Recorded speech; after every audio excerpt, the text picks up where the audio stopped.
As a people, we are stuck on tradition so much that sometimes we are paralyzed by tradition. We don't try anything new.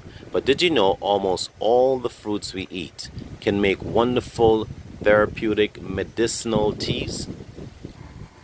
Mangoes, the mango leaf. Sweet sop or sugar apple, the sweet sop leaf. Soursop or guanabana in Spanish, the soursop leaf. Pear or avocado pear, the pear leaf. June plum or golden apple, the June plum leaf. The tamarind tree, the tamarind tree leaf. The ackee tree, the ackee tree leaf.